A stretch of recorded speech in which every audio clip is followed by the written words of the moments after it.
How smart people treat toxic people. Ladies and gentlemen, have you ever walked into a room and felt like all the energy just left your body?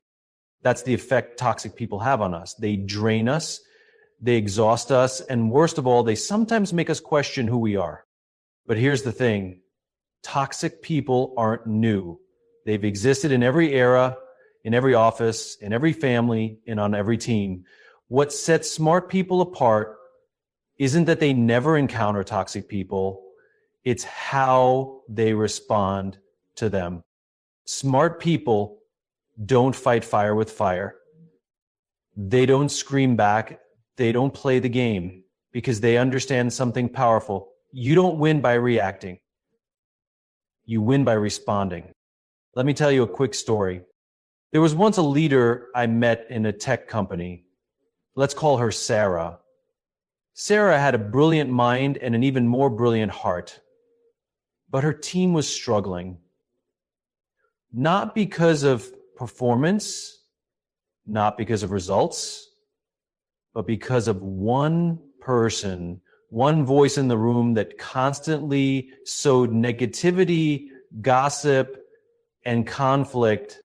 Now, Sarah could have done what most of us would instinctively do: confront, argue, retaliate. But instead, she did something different. She listened, not to validate the toxic behavior, but to understand where it came from. Because smart people know toxic behavior is usually a mask for something deeper: fear, insecurity, or pain. And when she understood it, she set boundaries, clear, firm, respectful boundaries. Because empathy doesn't mean tolerance. Being kind doesn't mean being passive. There's a subtle but powerful difference between reacting and responding. It's one of those differences that defines emotional maturity, and it's something smart people understand instinctively. When we react, it's immediate, it's impulsive, it's driven by emotion, often without thought. It's the email you regret sending, the sharp comment you wish you could take back, or the tension you didn't mean to escalate. Reactions are fast, but they're rarely thoughtful. Smart people don't allow others to control their internal state. When someone toxic lashes out, gossips, manipulates, or provokes, most people feel triggered. And understandably so. It's human nature to defend, to argue, to hit back with equal force. But that's exactly what toxic people feed on.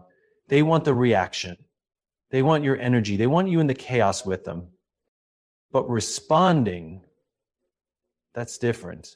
A response is intentional. It comes from a place of reflection, not emotion. It's not about being passive or weak. In fact, a response often takes more strength than a reaction.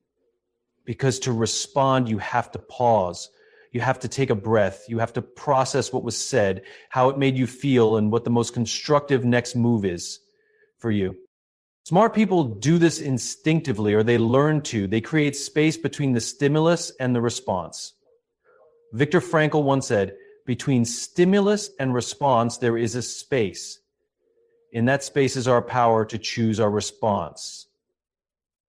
In our response lies our growth and our freedom. That space is everything. Toxic people don't have control over it. You do. Think about any high-stakes leader, coach, or mentor you admire. When challenged, they don't explode. They lean back. They ask questions. They speak slowly. Their words carry weight because they're chosen, not thrown. That's the kind of emotional discipline smart people develop, because they know that matching a toxic person's energy never leads anywhere good. It only brings them down to that level. So what does this look like in real life? Let's say a colleague undermines you in a meeting. The reactive version of you might snap back or stew in resentment all day. But the smart version of you pauses. You stay calm. Maybe you address it privately later. Maybe you don't give it any oxygen at all. But either way, you decide not your emotions, not the moment, and definitely not the toxic person. It's not about being emotionless. It's about being emotionally intelligent. You still feel the frustration. You still recognize the behavior is unfair or inappropriate, but you don't hand over your peace in exchange for a temporary release of anger. So when faced with toxicity, the smartest people don't fight it head on.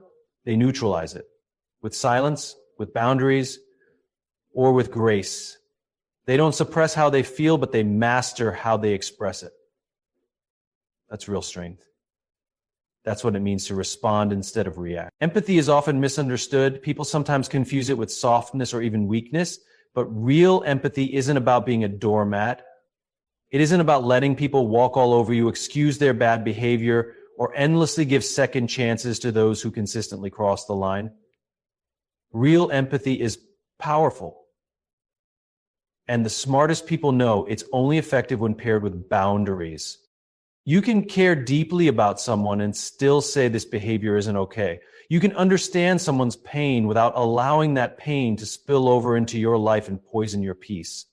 Empathy means you can look at someone and say, I see why you might be acting this way. I get that you're hurt, scared, or insecure.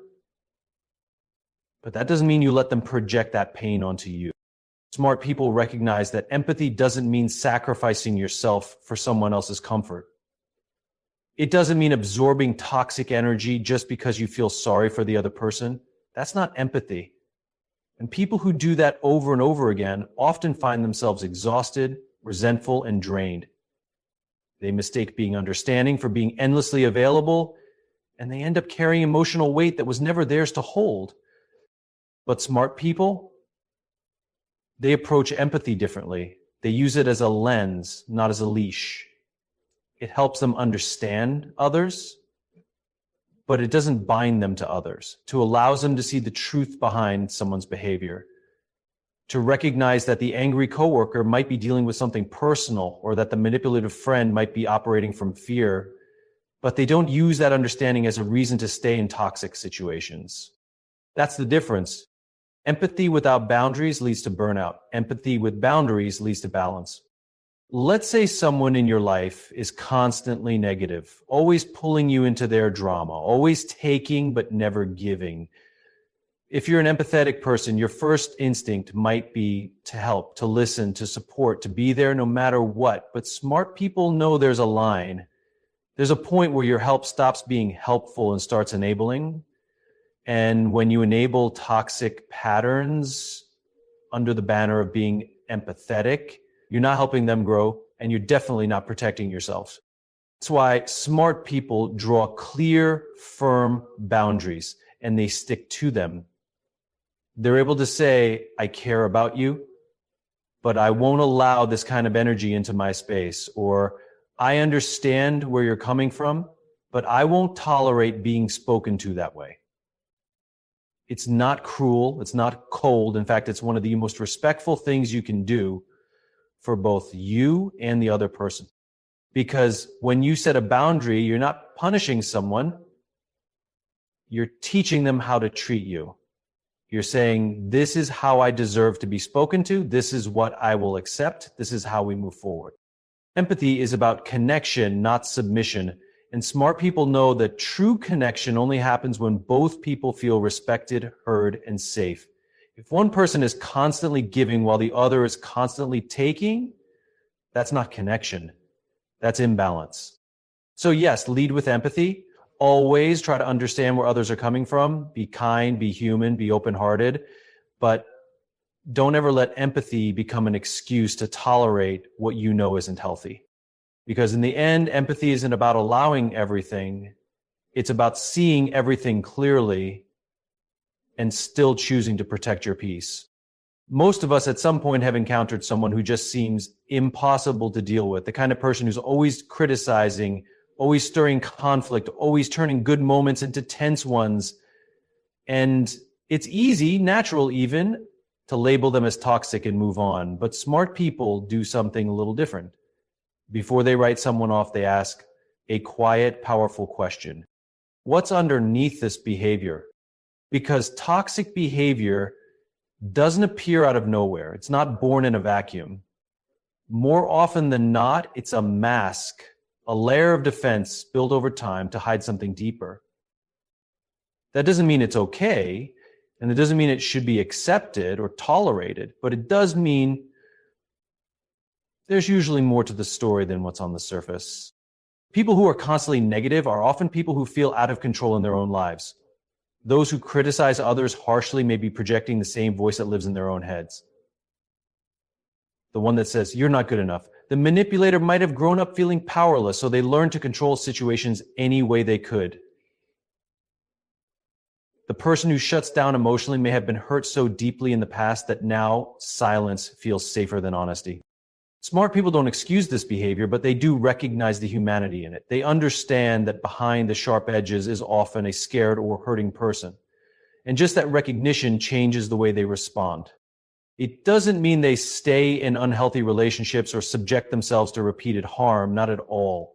But it means they can set boundaries without hatred. They can walk away without bitterness. They don't carry resentment like a weight on their shoulders because they see the pain and they choose not to absorb it. When you start to understand that toxic behavior is often rooted in pain, your perspective shifts. Instead of taking things personally, you begin to detach, not emotionally shut down, but detach in a way that protects your peace. You can say, "This isn't about me," and really mean it. You stop internalizing the criticism, the drama, the manipulation, because you know the source is deeper than the moment. This is where emotional intelligence comes in. Smart people develop the ability to read the room, yes, but also to read the person, to sense when someone's anger is actually fear in disguise, to notice when someone's coldness is actually self-protection. Doesn't mean you become a therapist or try to fix them. That's not your job. But it gives you clarity, and with clarity, you make better decisions. You realize you don't have to respond with anger when someone lashes out. You don't have to match their energy. You can hold your ground, protect your boundaries, and still show compassion, even if that compassion is from a distance. Some of the most toxic people you meet are simply people who never learned how to process their pain. No one taught them how to communicate, how to self-reflect, or how to heal. That doesn't make their behavior your responsibility, but it does help you understand it. And sometimes that understanding is enough to break the cycle. It's enough to help you step back without guilt, to let go without needing revenge, to forgive without re-engaging. Because at the end of the day, smart people don't waste energy fighting masks. They recognize what's behind them, and then with grace and strength, they choose peace. Every single time. In a world that often rewards loudness, dominance, and fast decisions, emotional intelligence can look almost invisible.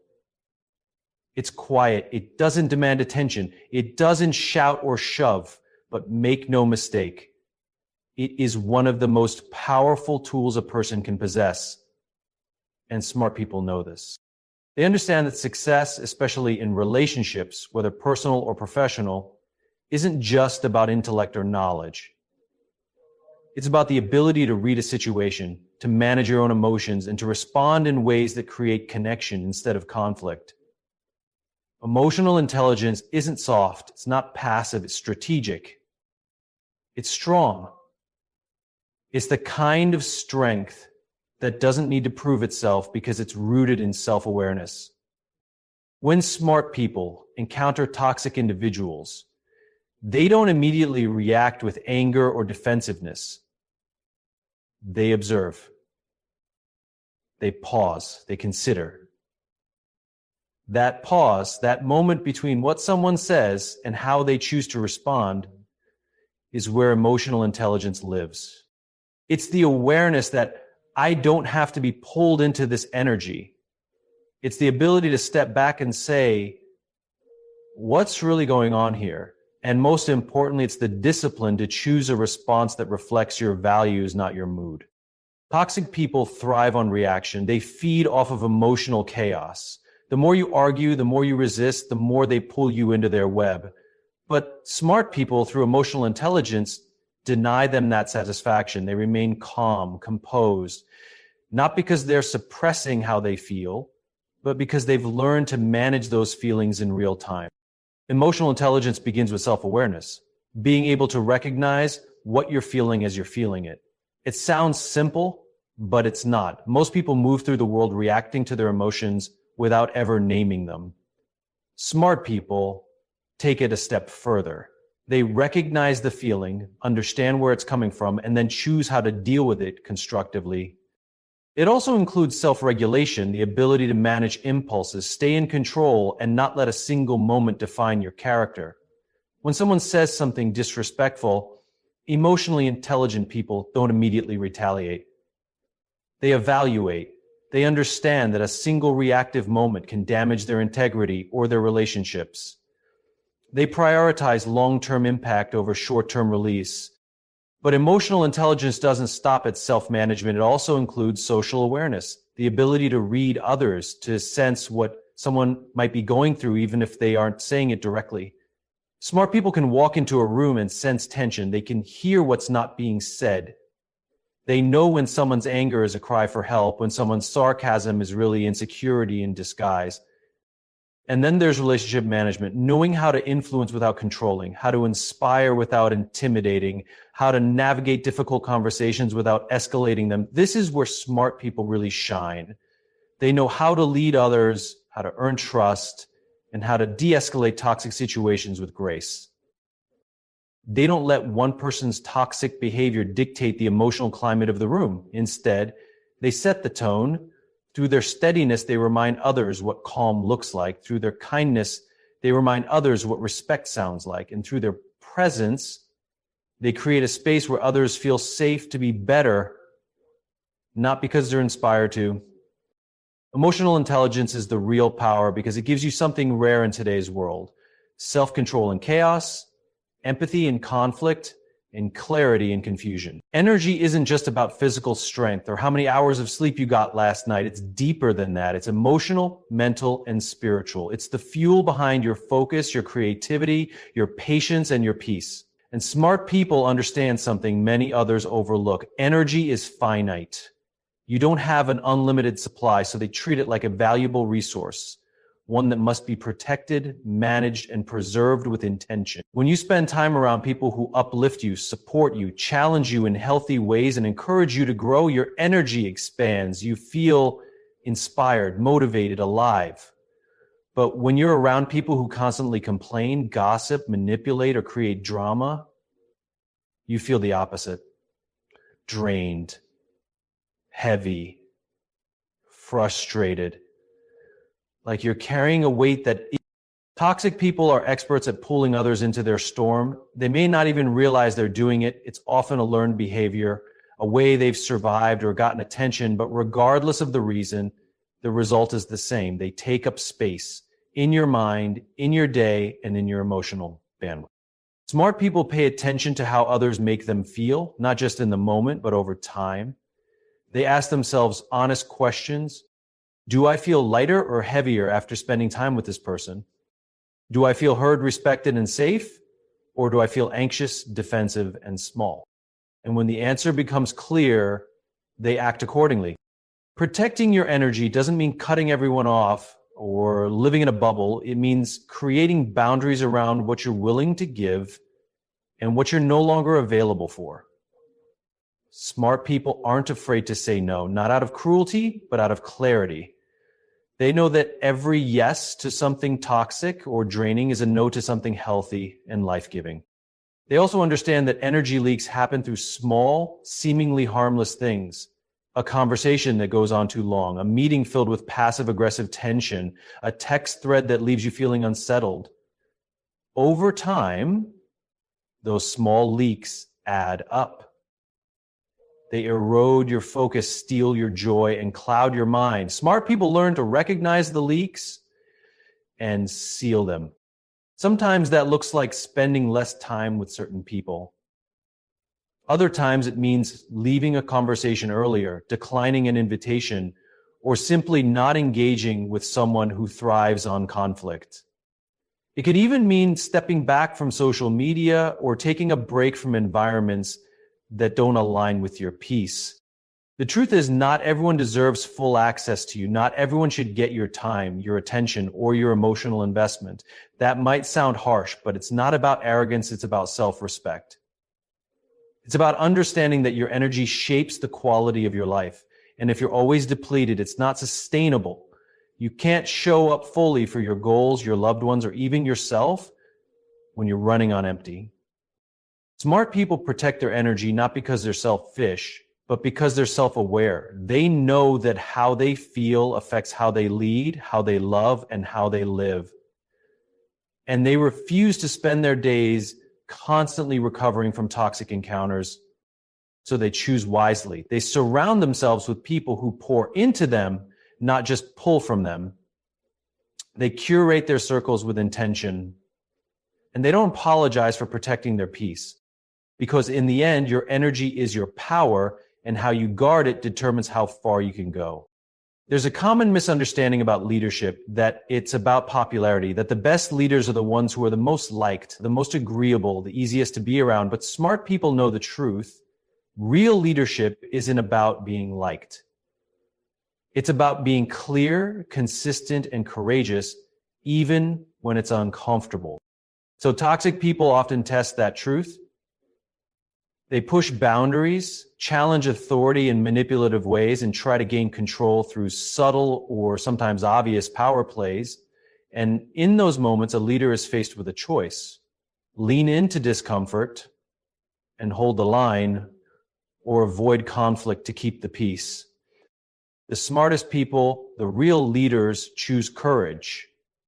They don't lead from fear.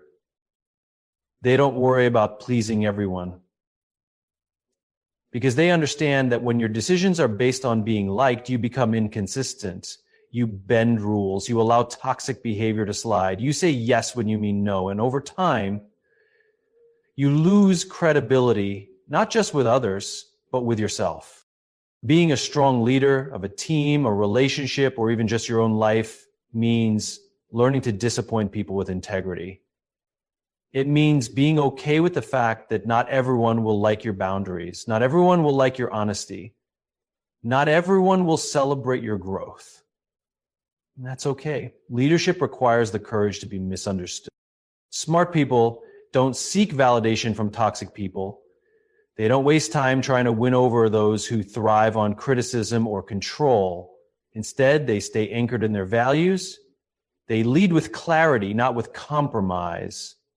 When someone crosses a line, they don't look the other way just to keep things smooth.